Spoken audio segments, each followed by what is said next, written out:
sekarang bersama rekan-rekan sedang ada di Dokter. Saya akan berbincang-bincang mengenai usaha ini. Silakan Bapak untuk memperkenalkan terlebih dahulu. Bismillahirrahmanirrahim. Assalamualaikum warahmatullahi wabarakatuh. Terima kasih atas kunjungannya. Perkenalkan, saya Iqbal Kurniawan, salah satu owner di rumah makan, kafe dan resto Tongkrongan Pintar atau yang sering di branding sama kita Tongkar. Itu sekilas tentang data saya dan Tongkar.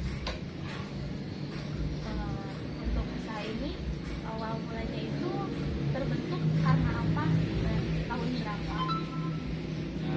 Alhamdulillah kita dibentuk tahun 2016, terdiri dari 7 orang, di mana orang-orangnya beragam-ragam. Ada dari teman saya di kelas waktu dulu kuliah pendidikan matematika, dan juga ada yang sebagai karyawan. Mendirikan ini dikarenakan memang kita basicnya pendidikan, tetapi pengen ada kolaborasi antara dunia usaha dengan dunia pendidikan. Terus juga berarti untuk pendidikannya gitu, itu seperti apa? Awal mula tadi di pendirian Tongkar sendiri adalah mahasiswa pendidikan matematika. Setelah itu kita coba adanya fasilitas pendidikan, salah satunya ada perpustakaan, ada komputer, penggunaan komputer gratis, free wifi, beserta ada juga bimbel jika memang siswa membutuhkan. Tapi sampai detik ini masih coba berjalan, dan finalnya kemarin saya kolaborasi dengan Pak Yayan dan yang mahasiswa dan alumni yang di bidang pendidikan. Kita merintis yayasan yang dengan hubungan dengan pendidikan dan usaha ini sendiri. Berarti untuk pendidikannya sedang proses penjajakan ya? Mungkin usaha restonya sudah berjalan.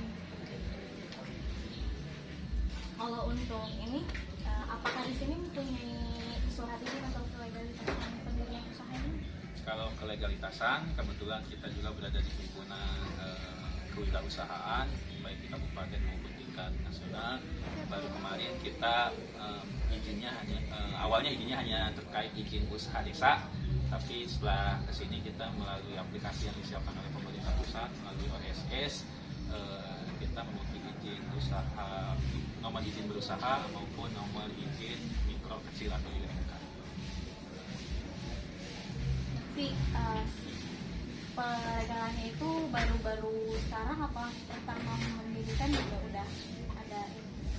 Kalau pertama mendirikan, kita di tahun pertama masih belum ada. Tahun kedua kita izin di tingkat desa. Di tahun keempat di tahun 2020 baru kita izin di usaha mikro kecil. Terus juga untuk pembangunan seperti ini membutuhkan berapa keuangannya di bawah awal modalnya? Kalau ngomongin budget, awalnya kita kan ada beberapa orang, 7 orang, di mana kita awalnya sih nggak seekspektasi ini. Ya udah kita bangun terlebih dahulu iuran, gitu kan, sampai cicil sampai terbentuk ini. Ya kalau boleh disebut ya lumayan, ada pembangunan sebelum operasional kisaran 50 juta.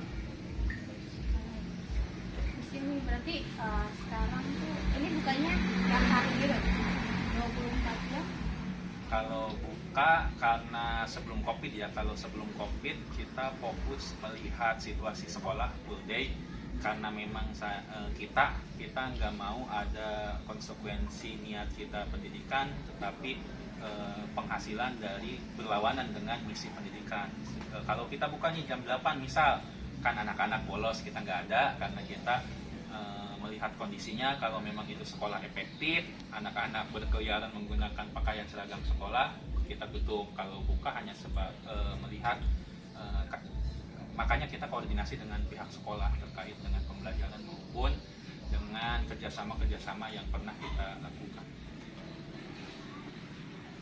Nah, setiap bulannya itu untuk pendapatannya mungkin Kalau ngomongin pendapatan, omset itu ya sebelum COVID ya. Kalau sebelum COVID ya cukuplah untuk operasional perusahaan, operasional Tongkar itu sendiri. Terus juga untuk pemasarannya gimana?